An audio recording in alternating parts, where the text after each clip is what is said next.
Homicide Squad detectives are presently on scene and have taken charge of the investigation into the police shooting. And as is always the case with police shootings, members of Professional Standards Command are also in attendance and are oversighting that investigation. Now, ladies and gentlemen, you'll note that I have said a great deal more about the circumstances of this incident than would ordinarily be the case in the context of a police shooting. But given that this is an investigation which is in its early stages and does involve members from the Joint Counter-Terrorism Team, I believe that it is important that I take this opportunity to explain to the community as best we understand what has occurred tonight. I want to make it very clear that the individual concerned, the individual who has died tonight, was invited and did come of his own free will to the police station. It's also clear to us that our members had no inkling that this individual posed a threat to them, and as far as we were concerned, it was going to be an amicable discussion about that individual's behaviour. It's also clear to us that that individual has then, without any warning to our members, produced a knife and proceeded to assail them with the knife, occasioning serious injury to both those members. And it's absolutely clear to us that our members really had no choice other than to act in the way in which they did. Now, I am sure that I will face some criticism for making these points, but I want to be really clear here. It is important that the community understands that this is not an exercise in police seeking to single out particular individuals in the community. Where we see individuals in the community behaving in a way which causes a concern for public safety, we have to reach out to those individuals and do what we can to understand what it is that they might be planning to do, and put ourselves in a position to deal with those individuals in a way which is safe and in a way which promotes community safety. And it's absolutely that intention which lay behind the actions of our members tonight. I'd also like to take this opportunity to indicate that although this investigation is at its very early stage, it's also evident to us that it appears that this individual was acting on his own and was not acting in concert with other individuals. So in terms of just providing some reassurance to the community, it's our belief at this stage that this is an isolated incident, although it has ended in tragic circumstances. Tragic, obviously, for the individual concerned and that individual's family. And of course, my heart and my regret and concern goes out to them. But also, of course, I am very concerned about the safety of my members. And although they are seriously injured, it is a matter of some relief to me that they will live to fight another day. I think, ladies and gentlemen, that's all I have to say to you, and I'm happy to take your questions. Assistant Commissioner, can you confirm or deny that that the deceased was part of the so-called chatter that led to the increased security in Canberra's Parliament House? Well, look, I would just simply reiterate what has already been said by many others in not only police but from the security agencies more generally, and that is the threat level was raised by our Prime Minister, not in response to a specific threat, but more in response to the global situation and global indicators around threats that have been directed not only at Australia but also to other Western countries. Confirm if the individual made a personal threat towards the Prime Minister? Well, look, as I've said earlier, we are at the early stages of this investigation, and I'm not in a position to comment on what that individual might have been motivated by or what he was planning to do. There's talk he'd been waiting. His passport had been recently suspended? Look, I'm not in a position to comment on that. Maybe my colleague from the AFP might. Yeah, look, I think it's, as Assistant Commissioner Cornelia said, it's very early days in the investigation. I think it's important to reiterate that the individual was invited to the police station and he came of his own free will this evening. Was that over a passport matter? It was over a routine matter that the police had cause to talk with him about and seek to speak to him about, and he came of his own free will. So what was the cause for concern? What exactly were his actions that caused concern prior to him coming into that? I think there's situations that happen every day that generate interest of the police in certain individuals, and at this early stage of this investigation, it was a very early stage of the investigation, it was something that was needed to be spoken to about with the individual. He was invited to come down to the police station. He came of his own free will, but early days in the investigation to take that any further. Had he been seen waving an Islamic State flag about previously?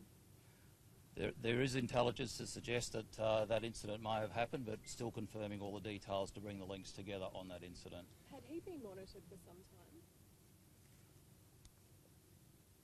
He hadn't been monitored for a long time. It had been a very early days of this investigation with this individual, and hence the reason why he drew police interest and he was invited to come down to the police station.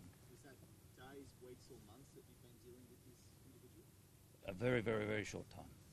I think one of the key observations I would make is that I think the community can draw some comfort from the fact that police are proactively looking to and responding to concerns expressed to us by members of the community about the behaviour of individuals who might be behaving oddly or who indeed might be evincing some sort of desire to cause harm to others. And where we receive that information, of course we evaluate it and we take the opportunity where it's appropriate to deal with those individuals, and that involves a whole range of different levels of response. But the key piece that I think everyone needs to take out of this is that information is the lifeblood of our safety and our security, and it is critical that all of us remain alert to the risks and threats that might be posed to our safety.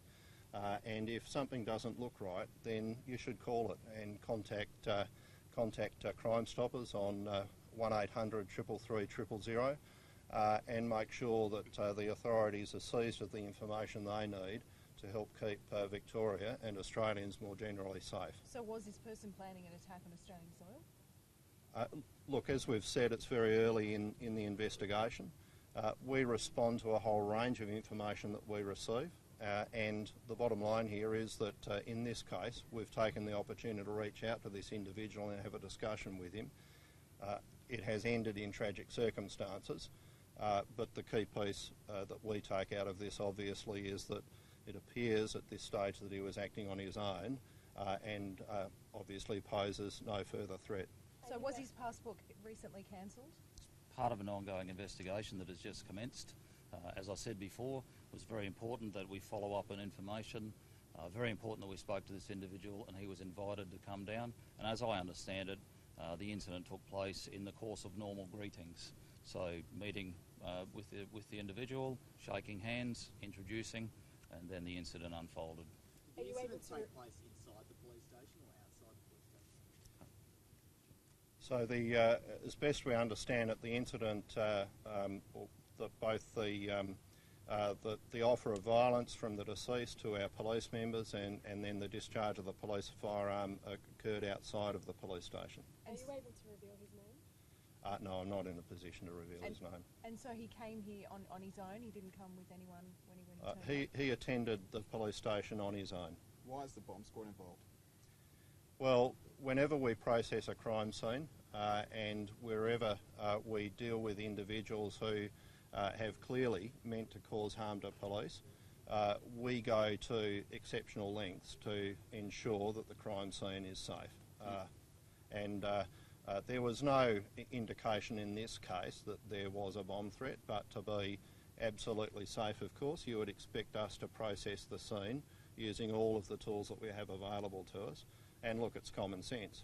If someone has come to a meeting ostensibly voluntarily with police and he's come to that meeting armed and he's actually visited some harm on our members, of course we would want to take a long hard look at the vehicle he came in. So did this individual come to your attention because of information you received from members of the public? Or? Well, look, I'm not going to go into the specifics around where we source or where we receive information in specific cases. All I would say is that the information from our community about concerns around the community safety and the potential threats that individuals pose to our community safety, that information is the lifeblood to the work that we do around keeping Australians safe. And we would encourage everyone to be alert and to take the opportunity to come to the authorities with information that concerns them. How confident are you that this person may have been acting alone in whatever they may or may not have been planning? Well, the information we have at the moment is that the individual was acting alone. However innocent the intentions of your officers, and I mean not casting dispersions on them, but this will inevitably stir up some resentment within the deceased community. Are you worried about that? Of course I'm worried about it, which is why we've gone to extraordinary lengths tonight to try and explain the circumstances. Nature abhors a vacuum, and it's very much my judgment call and the judgment call of my colleagues that in these circumstances we should be fulsome in the information that we provide to you, so that that absence of information isn't filled by speculation and doesn't lead to the sorts of concerns that might arise in a community where there's an absence of information, timely information. You say he was acting alone, but will others be investigated? I think in the course of any normal investigation, the police will follow all the links and all the information to a natural end. So at the moment, we believe it was an individual acting alone, but of course investigations will be ongoing. In his broader activities, though, was he known to be part of a network? The investigation will be ongoing. It was believed he was acting alone this evening. Are you able to tell us any more information about the young man who was shot, about if he was a student or if he was, Well, look, given that we're still in the early stages of the investigation, there are many things about this individual that we ourselves have yet to learn. And so I think it would be unwise, absent us working through that investigation and having a full understanding of what we're dealing with, for us to comment further about the specifics relating to that individual. Last question. When you searched the vehicle, was there any other suspicious items that you found?